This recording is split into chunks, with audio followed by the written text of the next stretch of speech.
You do not invite a woman back to the house that broke her unless you expect her to bleed twice.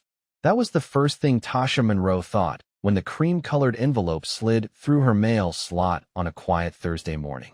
It landed face up on the hardwood floor, thick and expensive, the kind of paper people bought when they wanted cruelty to look like class. Her name was written across the front in neat black ink. Not Mrs. Whitman. Not anymore.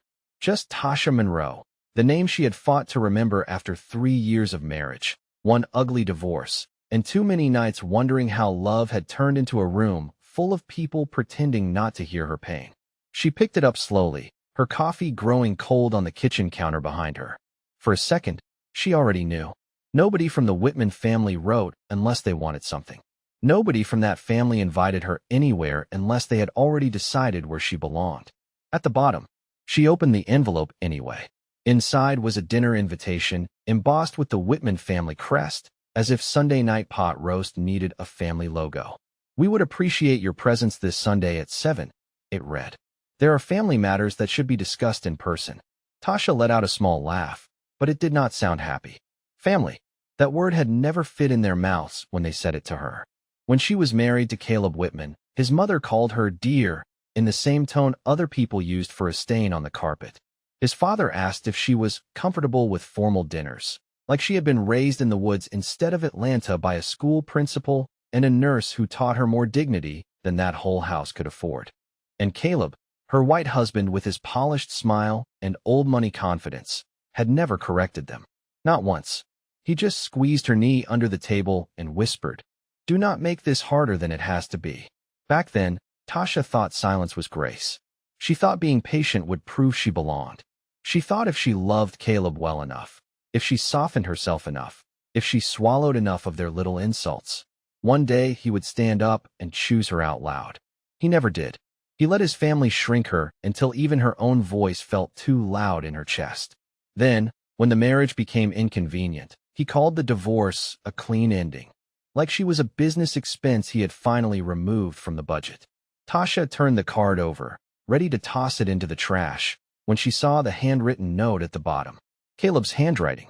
Still sharp. Still arrogant. "I think it is time everyone hears the truth." For a moment, the apartment went quiet around her. The refrigerator hummed. A car passed outside. Her thumb pressed against the edge of the card hard enough to bend it. So that was it. He was not inviting her to talk. He was inviting her to be displayed. To sit at that long dining table while his new woman smiled beside him, while his mother lifted one eyebrow, while Caleb told his version of the story. The version where he survived her.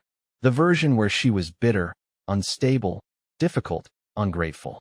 The version where he walked away clean.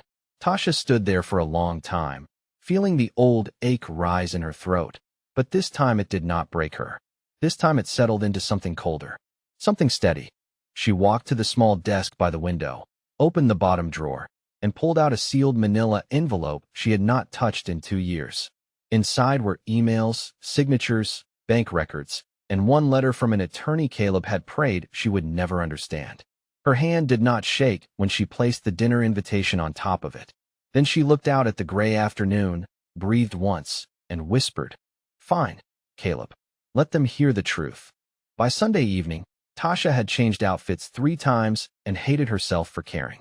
Not because she wanted to impress them. That part of her was gone.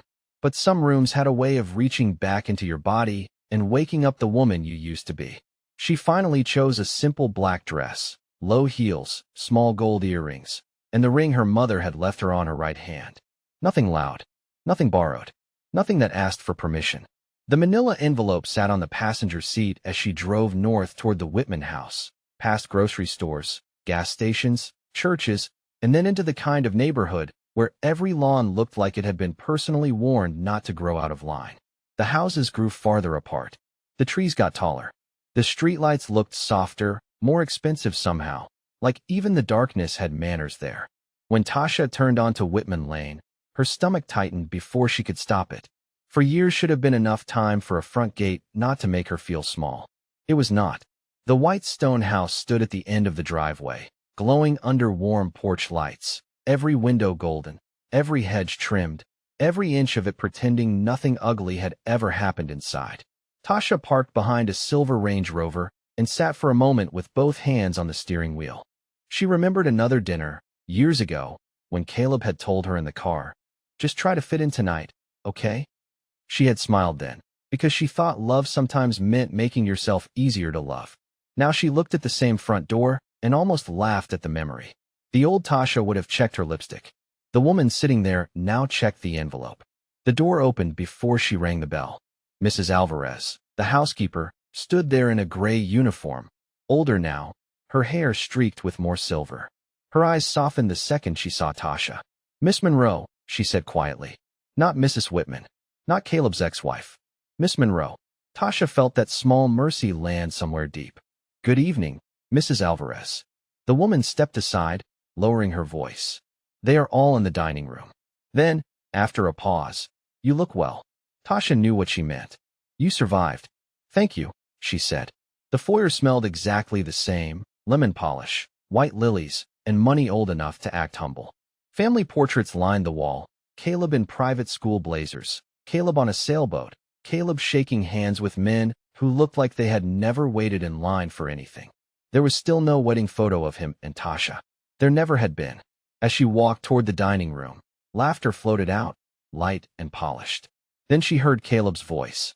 Smooth, comfortable, at home in a way he had never allowed her to feel. She stepped into the doorway, and the room went quiet just long enough to be rude. Caleb stood near the head of the table in a navy jacket, one hand resting on the back of a chair like he owned the air around it.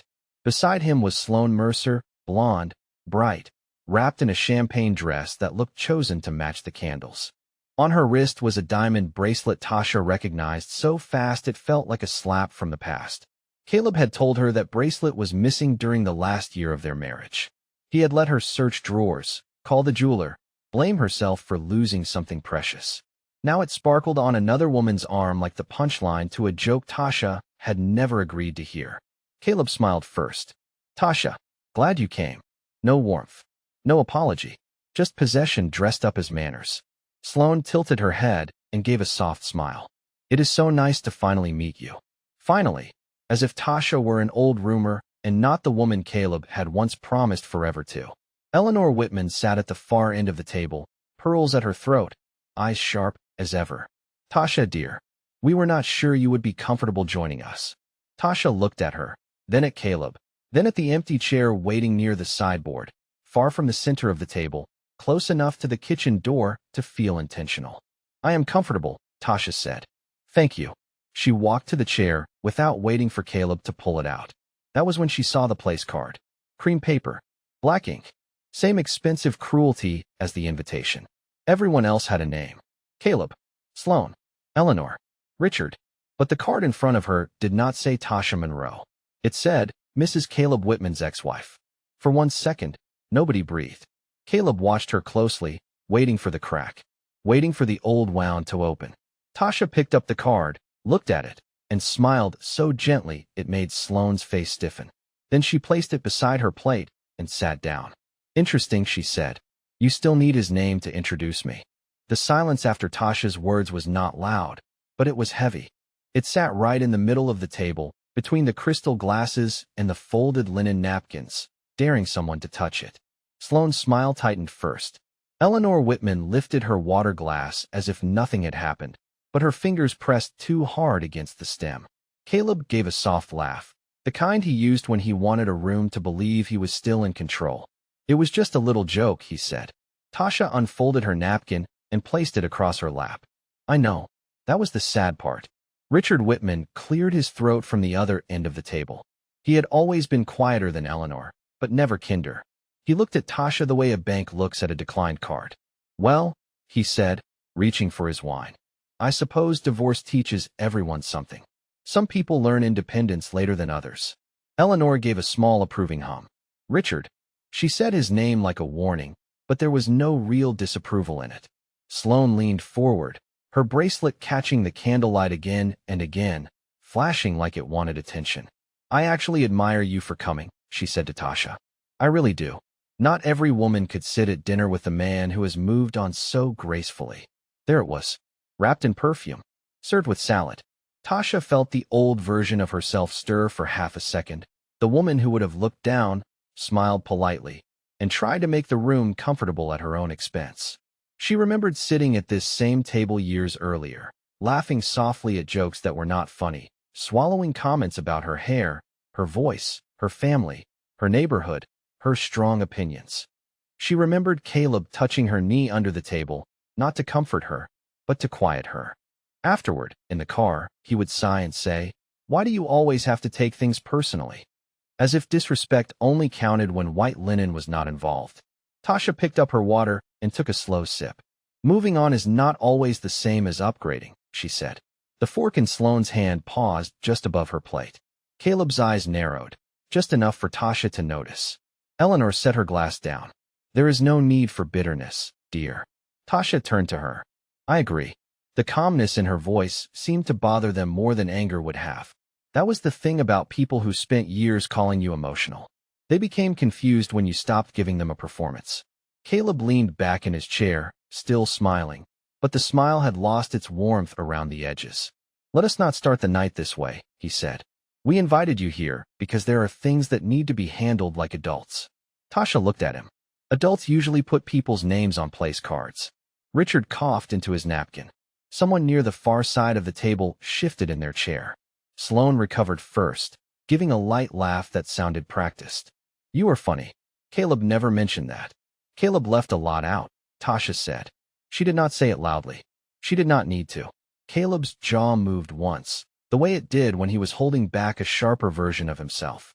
Then he reached for his glass and looked around the table, making sure everyone was watching. "Careful, Tasha," he said, his voice low and smooth. "You do not want this dinner to become embarrassing." Tasha placed her glass down with a soft click.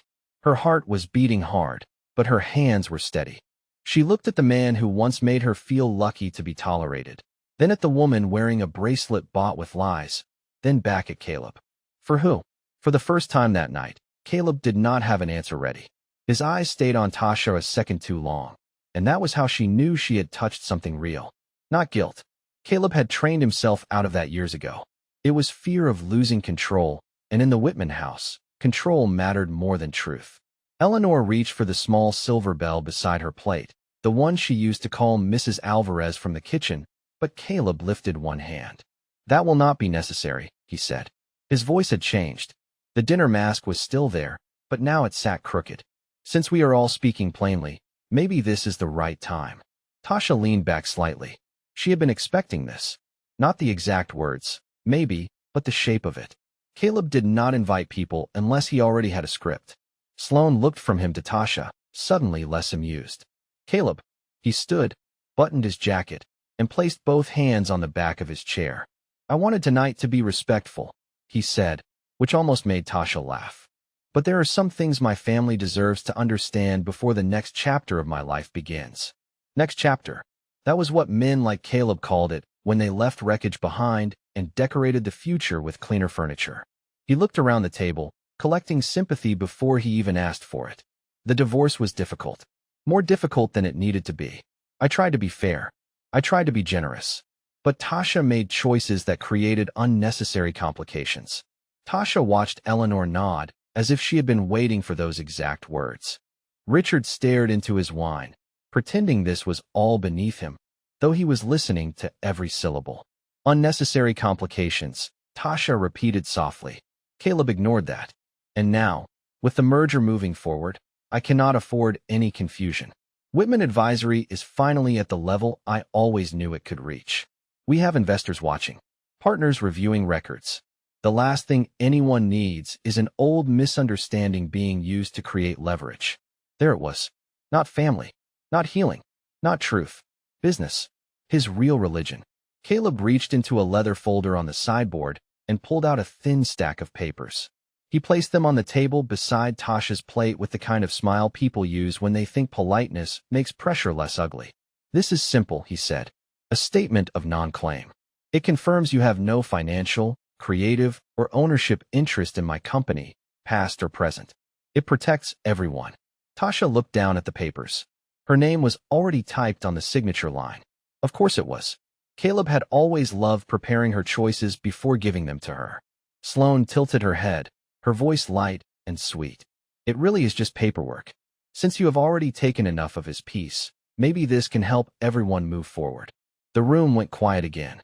Tasha felt heat rise behind her eyes. Not tears, not this time, but memory. She saw herself at 29, sitting at a tiny kitchen table at 2 in the morning, rewriting Caleb's pitch deck while he slept on the couch. She remembered transferring $12,000 from her savings because payroll was short and Caleb had promised it was only temporary. She remembered calling potential clients in her lunch breaks, smoothing over his mistakes, building language he later repeated in boardrooms as if it had come from him fully formed. And now he wanted her to sign a paper saying she had been nothing.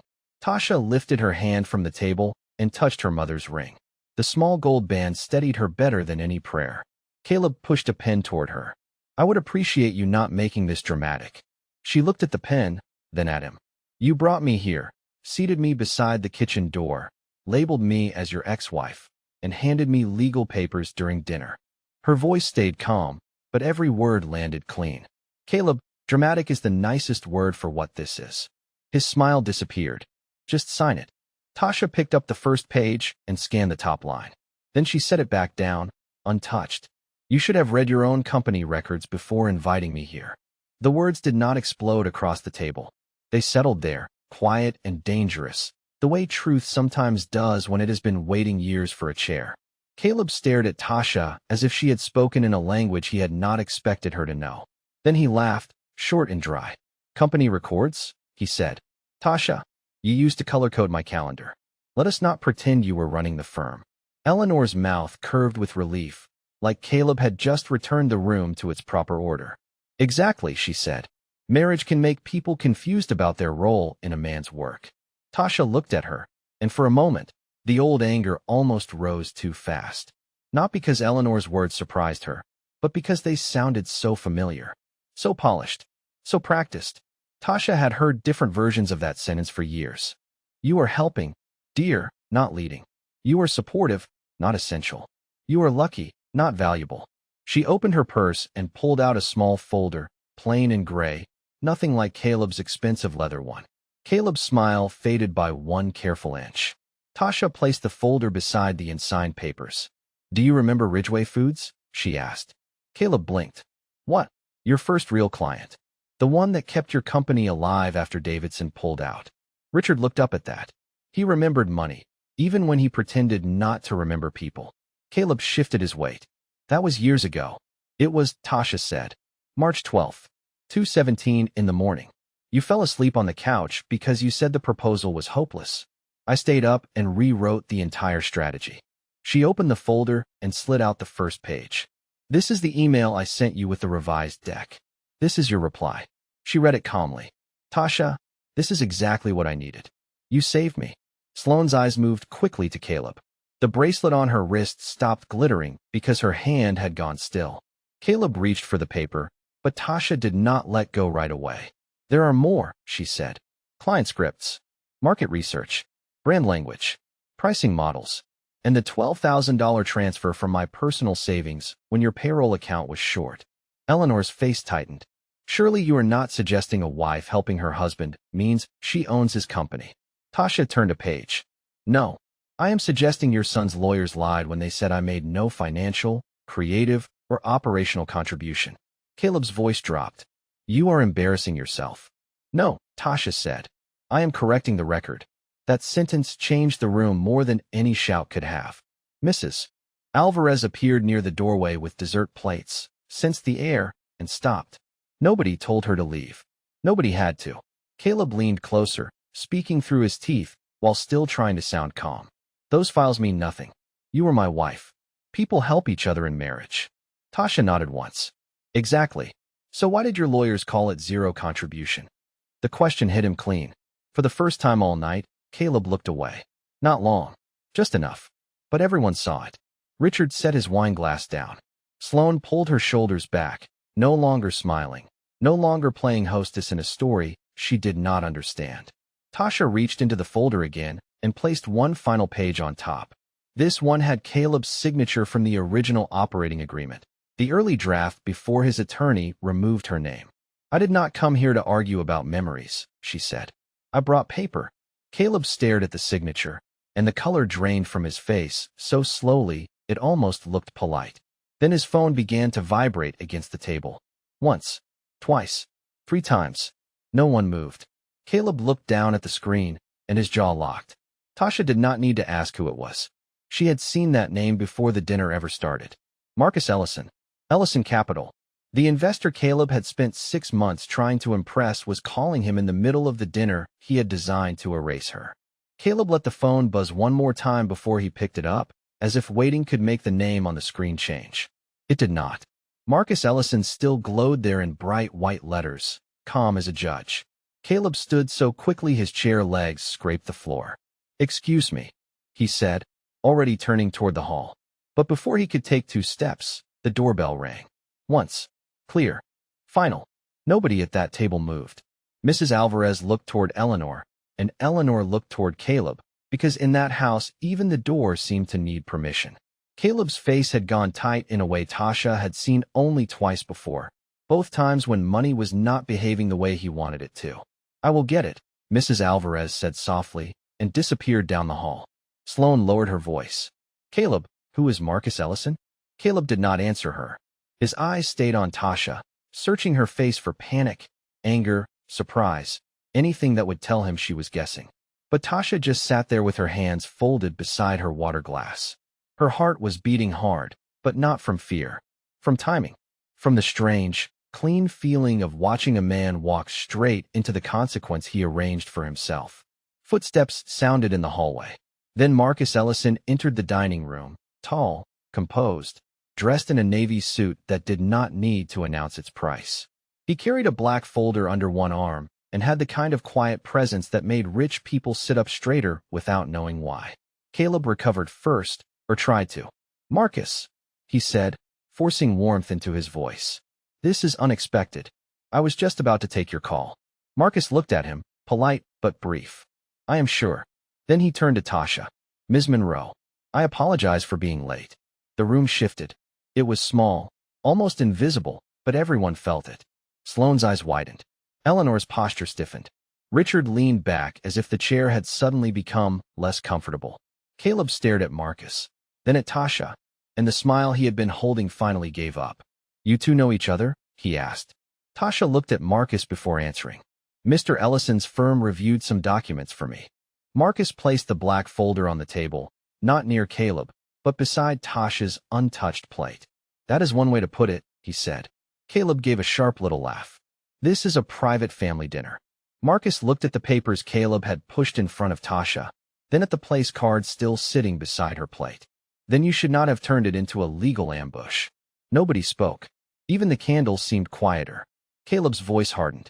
"You are crossing a line." "No," Marcus said. "I am identifying one." He opened the folder and removed several pages clipped together. Ellison Capital completed a preliminary review of Whitman Advisory before moving forward with merger discussions. That review raised concerns about intellectual property, early-stage funding, and whether all material contributors were properly disclosed. Caleb's face flushed. "This has nothing to do with her." Marcus did not blink. "Your own records suggest otherwise." Tasha watched Caleb grip the back of his chair. For years, he had spoken about her as if she were a mistake in his personal life, something separate from his success. But now the two worlds had touched.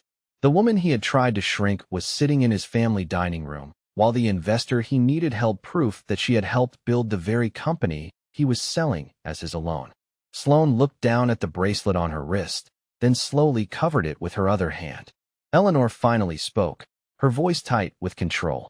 "Mr. Ellison, surely this can be discussed in an office." Marcus closed one page and opened another. It could have been. But Mr. Whitman asked Ms. Monroe to sign a statement tonight under pressure, in front of witnesses, without counsel present. That made the setting relevant. Caleb turned to Tasha, anger and fear mixing in his eyes. "You planned this." Tasha met his stare. "No, Caleb. I prepared for it." Marcus slid one document toward the center of the table. "There is also one more issue." Caleb looked down, and for the first time that night, he did not look like a man being challenged. He looked like a man remembering what he had buried. Marcus's voice stayed calm. "The divorce settlement your attorney filed may not be valid." For a moment, No one at the table seemed to understand what Marcus had just said. The words were too clean, too calm, too dangerous. Not valid. Caleb stared at the document like it had appeared out of nowhere, but Tasha knew better.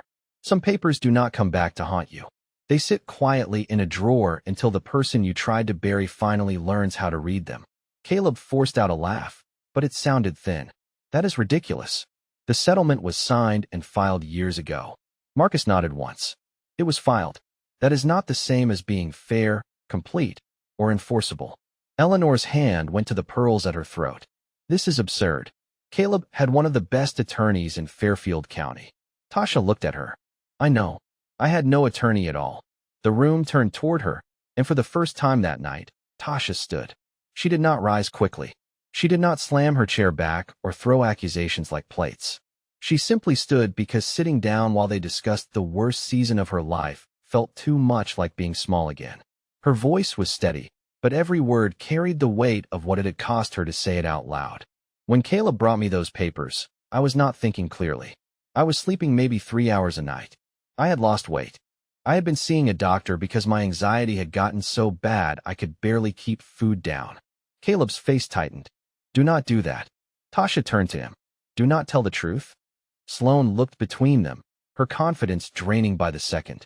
Richard reached for his glass, then stopped, as if even that small movement might make him part of the story. Tasha continued. You told me if I fought, your family would bury me in court fees. You told me nobody would believe I helped build anything because my name was not on the final documents. You told me signing was the only way to leave with dignity. Her mouth trembled once, but she caught it. And I believed you, because back then I still thought the man I married had some line he would not cross. Caleb's voice came out low. You are twisting this. Marcus slid another page into the center of the table. This email was sent from Mr. Whitman to his attorney 2 days before the settlement was signed. Caleb's hand moved, but he did not touch it. Marcus read only one line. She is too tired to fight. Push it through before she changes her mind. Nobody breathed. The sentence did not need shouting. It was ugly enough on its own. Eleanor looked at Caleb, and for the first time, her face did not know which mask to wear. Sloane slowly leaned back from him, as if the chair had moved without her. Caleb swallowed. That was taken out of context. Tasha almost smiled, but there was no humor in it. You always say that when the context is your character. Marcus gathered the papers with controlled patience. There are also concerns about undisclosed transfers from the marital account, including one purchase made 3 days before Ms. Monroe was locked out of that account. Sloane's eyes dropped to her wrist. The diamond bracelet suddenly looked less like a prize and more like evidence. Her hand covered it, but too late. Tasha saw the moment the truth reached her. Caleb saw it too. Sloane, he said, trying to soften his voice. This is not what it sounds like. She looked at the bracelet, then at Tasha, then back at Caleb. Her voice was quiet, almost embarrassed. Was this hers? Sloane's question did what all of Tasha's documents had not done yet. It made the room human for half a second. Not legal, not strategic. Human. Caleb looked at the bracelet on Sloane's wrist like he could turn it into something harmless if he stared hard enough. It was just jewelry, he said. Do not let them make this into something it is not. Tasha did not move. She remembered that bracelet because she remembered the day it disappeared. She had been packing up the guest room, trying to decide what pieces of her marriage were worth keeping, when Caleb told her she must have misplaced it. He had watched her search the closet, the bathroom drawers, even the trash, and never once told her the truth.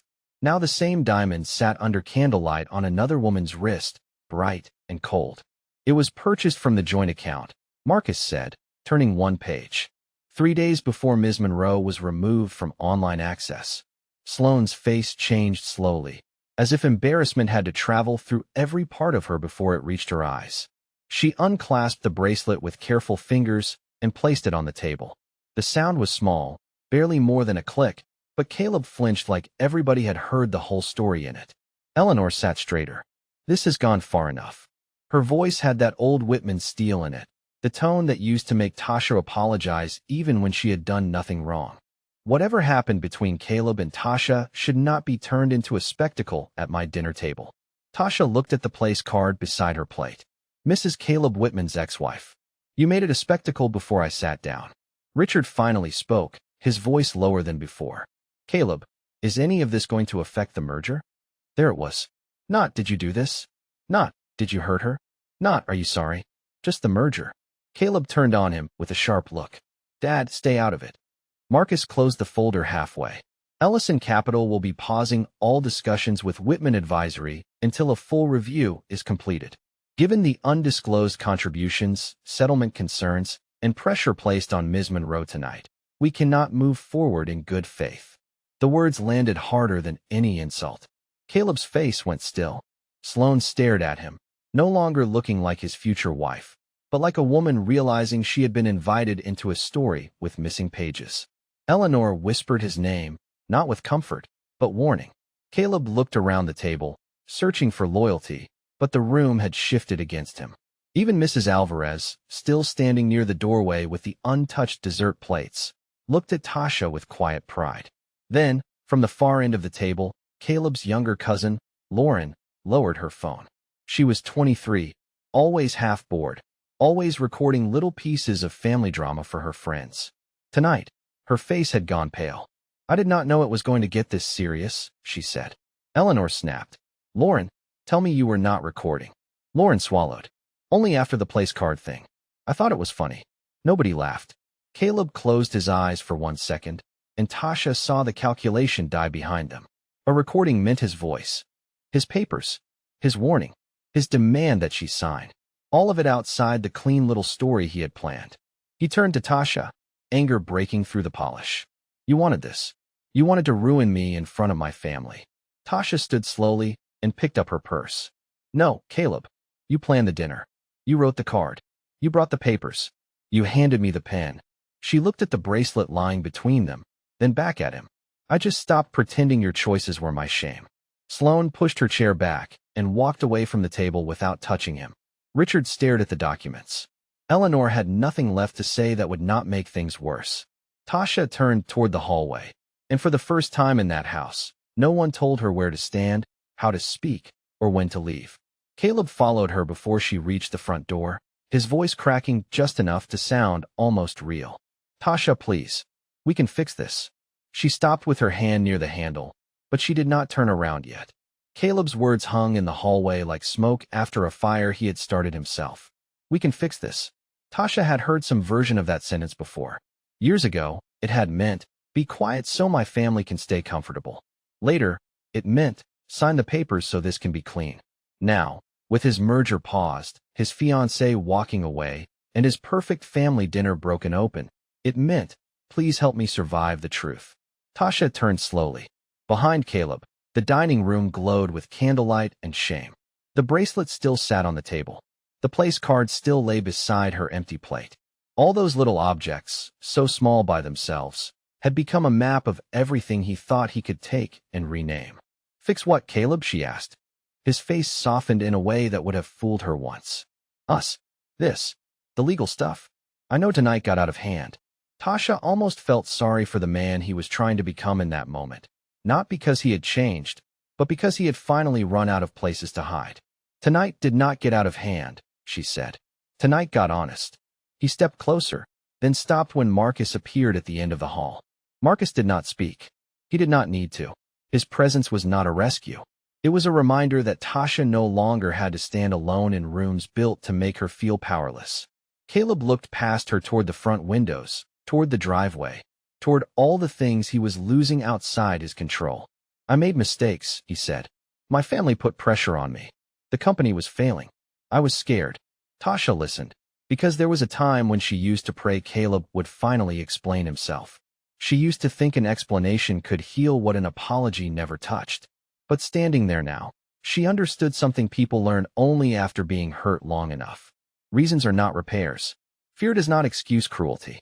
Pressure does not give anyone the right to erase another person and call it peace. You did not lose me tonight, she said. You lost me the night you watched them make me feel small and called it keeping the peace. Caleb looked down. For once, he had no polished answer. Tasha opened her purse and handed him a copy of the legal packet. My attorney will contact yours. I am not asking for anything that was not mine. I am taking back my name, my work, and the years you tried to turn into a footnote. His fingers closed around the papers slowly. "Did you ever love me?" he asked, and the question was so late it almost hurt more than the betrayal. Tasha looked at him, really looked at him, not as the husband she had begged to choose her, not as the man who humiliated her, but as a lesson she had finally learned. "I did," she said. "That was never the problem." Outside, the night air was cold and clean. Tasha stepped onto the porch, and for a moment, she remembered herself years ago, standing in that same spot after another dinner, crying quietly while Caleb told her she needed thicker skin. Back then, she thought leaving that house meant failure. Now she knew some doors are not exits from love. They are entrances back to yourself. Marcus opened the car door for her, but Tasha paused before getting in. She looked once more at the Whitman house, bright and beautiful from the outside, hollow where it mattered. She did not smile. She did not need to. The victory was not in watching Caleb suffer. It was in no longer needing his regret to feel free. As the car pulled away, Tasha rested her hand over her mother's ring and let out a breath she felt she had been holding for years. Some people think revenge is about destroying the person who broke you. But sometimes, the deepest revenge is quieter than that. It is walking away with your voice steady, your name intact, and your heart finally believing what your pain tried to teach you all along. You were never small. You were only standing in a room that could not hold you.